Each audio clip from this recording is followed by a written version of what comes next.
that lovely, mournful hymn that we've just sung, that is the story of Good Friday. Of all the stories that we tell about Jesus, of all the stories in his life, today is the day where we tell the saddest part of the story. Today is the day where we tell the story of the day that Jesus died. All through Jesus' life, he taught a message of love and forgiveness. He healed people. He made the blind be able to see. If you couldn't walk, he would touch you and you would leap up and you could dance. He did miracles. He fed thousands of people with a few fish and a few loaves of bread. And people came from all around to see Jesus and to hear what he had to say. They wanted to be near him. They wanted to touch him. So everywhere that Jesus went, he had huge crowds that were following him. Not everybody liked Jesus. There were some people who were threatened by him, who were afraid of all these large crowds that were following him. And there were some people who didn't like his message. They maybe didn't like the things that Jesus and his disciples were doing that broke some of the rules at the time.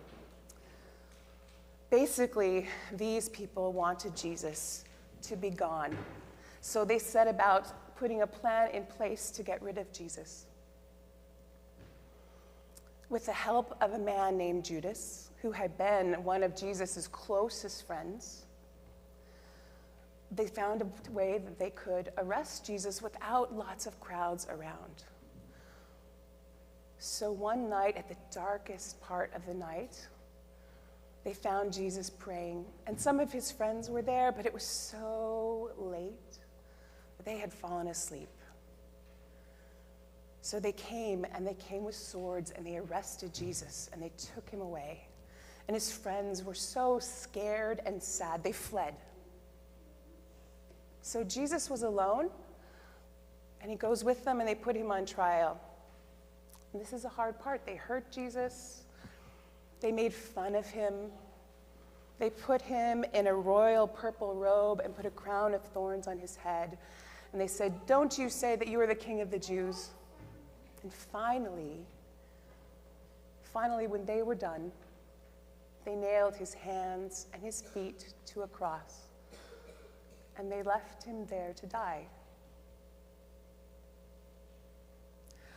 Some say that when Jesus died, the earth shook, and the sun refused to shine. And the curtain in the temple that was before the Holy of Holies, it ripped in two. And there was a Roman soldier who was standing beneath the cross of Jesus. And he saw the moment that Jesus died, and he said, "Surely this must have been the Son of God." There was a good man, and his name was Joseph. And he came and he asked for the body of Jesus so that he could take him down and he could bury him in the proper way, in a clean and empty tomb. And so he did. And they rolled a big stone in front. And that was it. But the thing is that you and I, we know something that Jesus' friends and Jesus' family and even the people who hurt Jesus, that they didn't know. Jesus had tried to tell them. He had told them all of these things were going to happen, every bit, but they never really believed him. They didn't think in any way that Jesus would ever actually die. So at this point in the story, we still know something that Jesus' friends and family did not know.